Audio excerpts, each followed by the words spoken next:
some ways I see biodynamics as kind of being this thing that's kind of, way over here in the background, and I don't know how much it will, move into the forefront, or if it ever really will.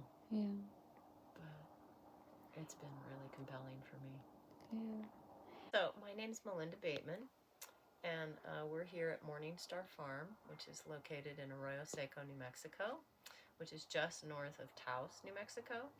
We're at 7,800 feet, so we have a high altitude situation. I've been farming this farm. Let's see, I sold my first heads of lettuce when Rowan was a baby, and he's now 28, so I've been farming for 28 years. Wow.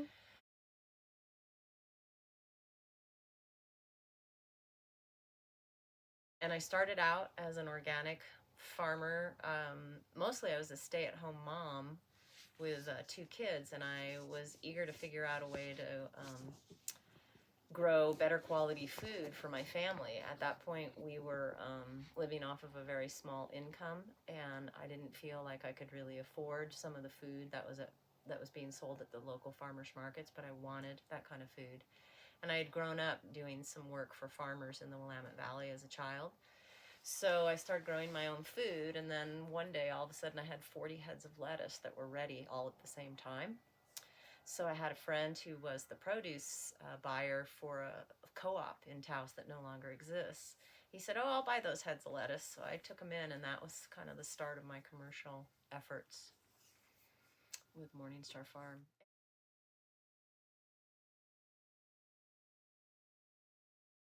I'm trying to think how many years. We farmed organically for 2, 3, maybe 4 years. And the whole time we were, the soil here is this very heavy clay soil that just sets up like an adobe brick. That's why people build houses out of it.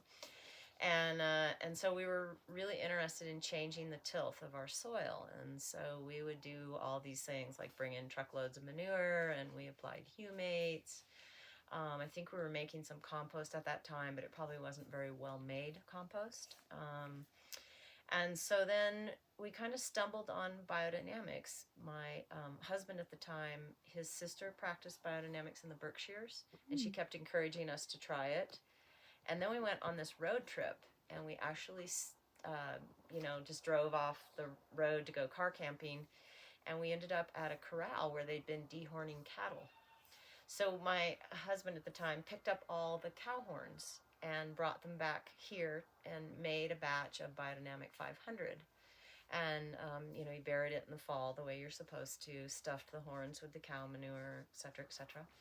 And then in the spring, we dug it up, and we looked around, tried to find some information about how to stir it properly. So we stirred it up and we applied it to the soil. And all of a sudden, our adobe soil that we couldn't get our fingers into turned into more like brownie batter for the first, 2 inches or so. All of a sudden I could get my fingers in a few digits. So we were really turned on by that and impressed. We were like, wow, look, we didn't spend any money on any, amendments or additives. We just, made this stuff and put it out, and look at what happened.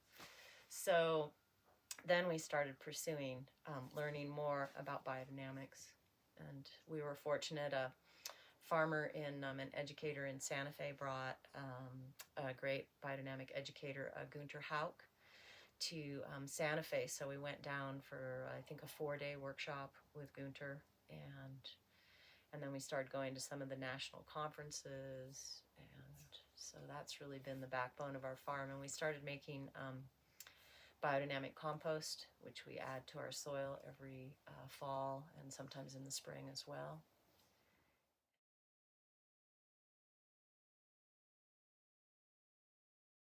The goal of a biodynamic farmer is to have a healthy enough farm that we don't bring in additives or soil amendments from outside our farms.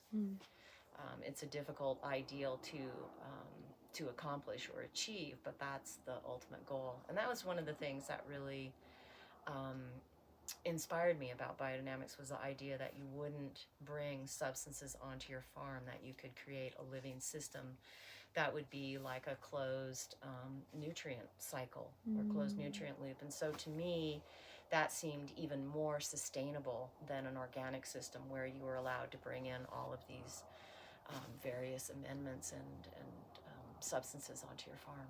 So biodynamics looks at farms as being living organisms, and it sees the earth as being a living being, and it also works with the influences of the cosmos, the moon, the sun, the stars. And what most people who have some sense of biodynamics are familiar with are the biodynamic planting calendars, which work quite well. And they're delineated into crop types. So there's earth, air, fire, and water. There's the Biodynamic Preparation 500, which is for the earth. And then there's the Biodynamic Preparation 501, which is also sometimes called horn silica, which is for like the cosmic forces. And then there's the 6 compost preparations that get put in the compost pile. And then there's an additional preparation that's just made from horsetail called equisetum that's used for fungal issues in soil.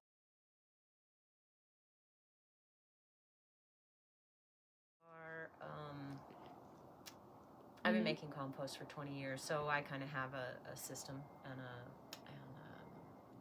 a method that I follow. So they're basically just a replication of a good compost pile that's worked for me in the past. And the 6 biodynamic compost preparations, they're all made from plant material like chamomile, nettles, valerian, oak bark, what am I forgetting? Dandelion, and something else. And so you actually place, you poke a hole in the pile, you poke 6 holes around the whole perimeter of the pile, and you place the prep in the hole. And then as the compost pile breaks down and goes through its whole transformation process, the preps are in there, and so they suffuse the compost pile with whatever microbiology and energetics that they do while they're doing their thing. Sadly, we have a lot of bindweed on this farm. Yeah. And so when we pull bindweed, we don't put it in a regular compost pile because it will actually proliferate in the compost pile. So we put the bindweed, and we also have quite a lot of thistle thanks to a neighbor who let a field go to seed, and the seed drops on my farm. So we put almost like noxious weeds. We put noxious weeds in a separate pile and let them break down for several years. And we tend to, we don't usually turn compost piles once we build them. I'm kind of a lazy compost maker. I don't see any reason to go to all that trouble to turn piles. But the weed pile we do turn because we want it to heat up, get a little hotter. Yeah. So I do more of kind of a cold, slow compost process. When I was in El Salvador volunteering for these people that were doing an organic education program, they were doing something that they called bokachi compost. And it's not like, when I tried to find information about bokachi compost before I went, I found these little home composting systems that people are using in their houses, and they use some kind of inoculant in it. Well, this was totally different. This was like this massive windrow of material. It was probably like 4 feet tall and, I don't know, 40 feet long. And they're actually making it on a concrete slab. It wasn't even in contact with the earth. And they, the materials that they put in it, they like inoculated it with baking yeast and molasses. And we actually had to turn that pile every day for 2 weeks because it got so hot it would have actually burst into flames. And then I showed them like my, kind of lazy woman's way of composting, where I, stacked up a bunch of manure and leaves together and like left it for the chickens to scratch through. And they were kind of like, I don't know. But anyway, it was quite interesting. Oh, that's so interesting. I don't know if I learned more than they did or they learned more than I did. I don't know, but anyway. Definitely an important exchange. Yeah. And then I did end up, there were several men in the village about my age who had gone through their organic training. And so I did go, I met with them and offered to come to their places to make compost with them. So 3 of them took me up on it. So I made, these different compost piles, and then the one at the education center. So it was kind of fun. Oh, and I made one with a women's group too. It was through this organization called the Mangrove Association. They're an NGO. It was the government had identified these women who had underweight children, and they were helping them try to grow food at home. So they would have more food security. So I ended up making a compost pile with them as well.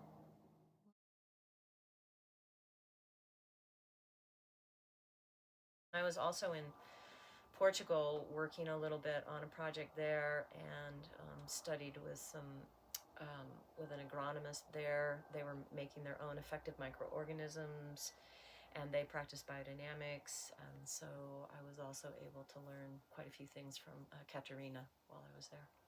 I was in the Alentejo region, close to a place called Saboya. And where I was in Portugal is very rural, and so the people there still really grow almost all their own food. My neighbors up the road, I think Senora Antonia, she's the same age as I am, and she was doing like these baskets. It wasn't a CSA per se, but you could buy a basket from her every week or every other week, and it just seems so interesting that here are these people, all the way around the world that are basically doing the same thing that I did, and they're the same age that I am, and they had their own cows for beef, and they picked their own olives and took it to a press. They had their own olive oil. Her husband made his own alcohol. So much of what they ate was food that they grew. I mean, they also bought food, but so I felt, sometimes here in America, if you grow a lot of your own food and you eat a lot of your own food, you're kind of odd. Like, not that many people in America do that, right? So I end up in this culture where there are all these people growing and eating their own food like I do. So that part felt really kind of serendipitous or magical. I mean, while I was in Portugal, I became a lot more aware of all these different eco-restoration kind of movements and strategies and so on and so forth. And,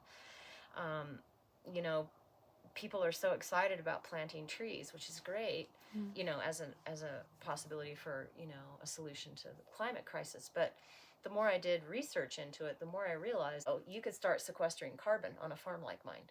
So I really think that the immediate, big hitter in the whole, carbon sequestering thing is to improve soil. That's one of the reasons why the carbon's in the atmosphere, is because commercial agriculture, as it's practiced in the world right now, allows it to all escape from the soil and go up into the atmosphere where it doesn't belong. Yeah, every year. Yeah, let's just plow all this up and throw in some more chemical nutrients, and and if the corn doesn't grow well, we'll just add more chemical nutrients. Instead of honoring that the soil has a life and it carries all these nutrients, and that if we care for it, it's like a win-win. We get better nutritional foods, and we take care of the earth, and we sequester carbon. Yeah. So I've gotten quite passionate about that. But there's this quote that cycles around that the thinking that created the problems that we have. Maybe it's Wendell Berry. The thinking that created the problems that we currently have is not going to be the thinking that solves them. We've created these problems with a certain mindset, and we're going to have to change them or fix them with a different mindset. We can't keep, like, our old way of thinking isn't going to solve these problems that we've gotten ourselves into as a culture, or as a species, as a race. Yeah, I think change could happen quickly if there's kind of consensus, as it were. That's what we need. Definitely. Well, the farming community here is in a little bit of a transition. People have been farming here for a very long time, starting with the Pueblo and Taos blue corn and so on. But I think for a lot of years here in Taos, agriculture has kind of, I don't know if devolved is the right word, but mostly it's now, somebody who keeps some cows and mows alfalfa, and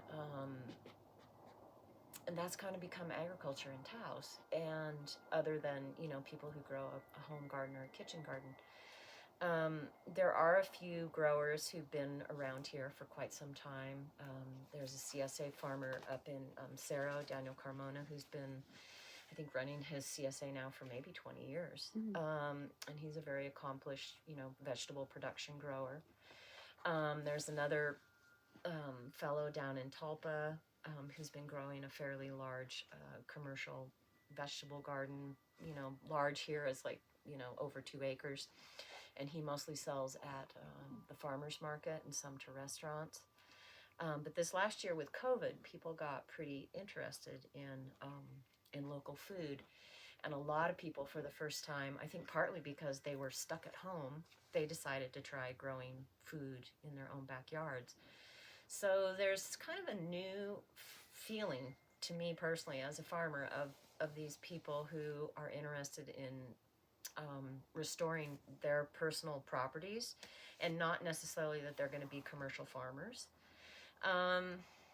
Commercial farming in Taos, I think, is still going to be a hard thing to come by. The weather here is harsh. Land is very expensive. And we were talking earlier, it's so difficult for a farmer to earn a good or even a modest living in America. If you can't earn $24,000 to $30,000 a year, in America, you're not paying your bills really, or having any quality of life of any kind. And honestly, someone who's graduated from college and wants to have, a career in America, they're not really going to be happy with less than $40,000 a year as an income. And as a farmer, that's really hard to attain, that kind of income. It's just the way things are.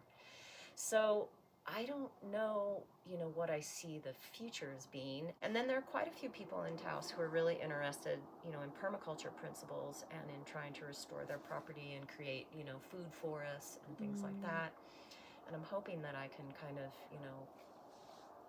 integrate myself into, or I don't know if they're going to kind of create communities, or right now it seems like Taos can kind of be a place where, you got the Lone Ranger out there doing his, doing his thing.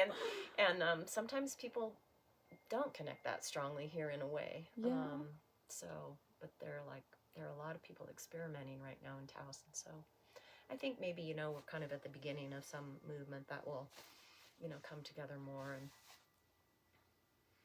create more. And I have a girlfriend who's very active, Micah Roseberry, and she's got a not-for-profit that's called IRA, and she's got all kinds of plans for, the future, and trying to, get farmers trained and create markets for them and so on and so forth. So we'll see how successful some of those. Oh, that's awesome. Yeah, some of those dreams become. Oh. There is a movement, a very strong movement here to get a greenhouse and a sort of a gardening program attached to each public school. So currently, and that's also something that Micah Roseberry's been, that's kind of her baby. There's a greenhouse at the grade school north of here, Arroyos. There's one in the right in town at Parr Field at Enos Garcia. I believe there's money to put one at Ranchos, which is south of town. There's money to put one at the high school, the public high school. I think there might already be a greenhouse at the junior high.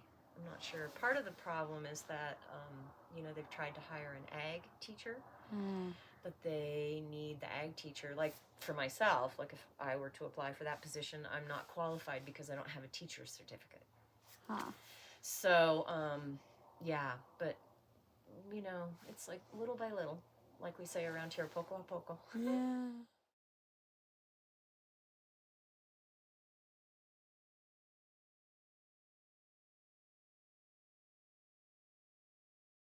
I think that some people, you can expose them to all kinds of experiences and ideas, and they don't necessarily incorporate that into how they think about things or deal with things, or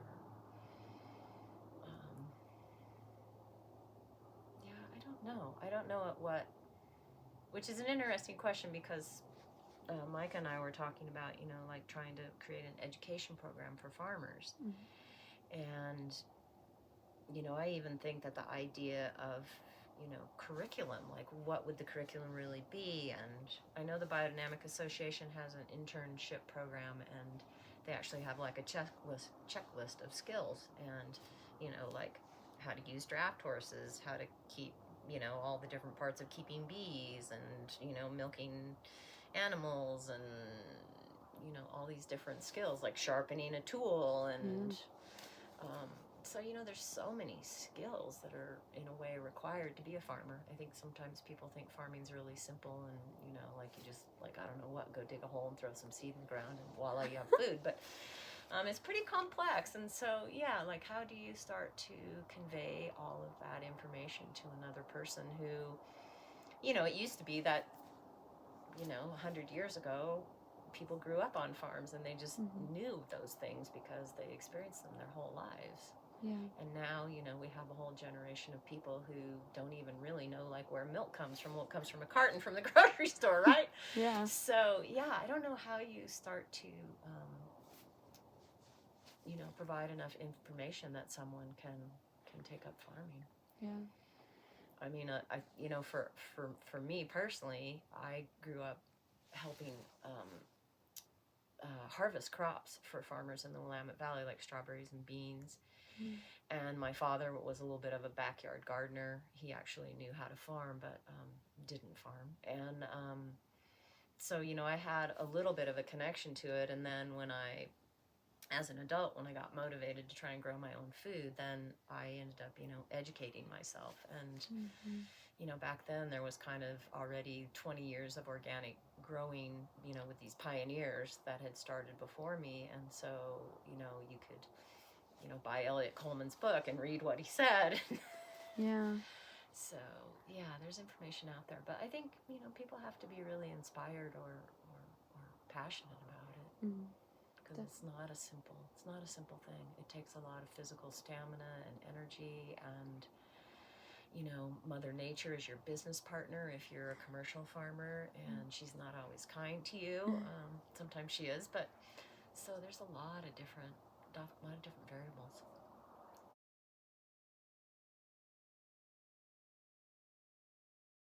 I don't know. I mean, I've had a lot of experiences, but one thing that really stuck with me, I think maybe I was at Asilomar at the big California organic growing conference, which is probably one of the biggest ones in the world. And this flower production farmer was talking, and he was talking about finances. And honestly, that's one of the biggest, if not the biggest struggle as a farmer, is to figure out how to survive financially. And he really emphasized that anything that you could do to reduce labor was the smart thing to do. Like if you bought a tool, even if the tool cost $2,000 or $5,000, if it was really going to reduce your labor, you should buy the tool. And so I started thinking about the farming differently after that, in terms of like, okay, what can I do to survive financially so that I can keep farming? Because if you can't survive financially, I mean, I think that's probably the biggest thing that happens to people. They think, oh, I'm gonna, move to the country and I'm gonna grow vegetables and I'm gonna, make this money. And after a year or two, they've just been busting it. They're exhausted, and they've maybe paid themselves $2 an hour, $5 an hour, and they can't keep doing it.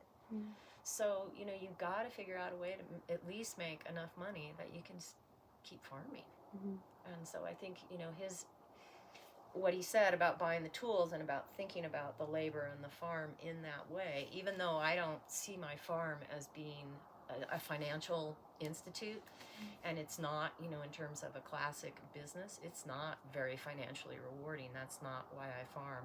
I think that people who can incorporate a protein component, like that they can sell chickens or beef or pork, that definitely enhances their financial capacity to survive.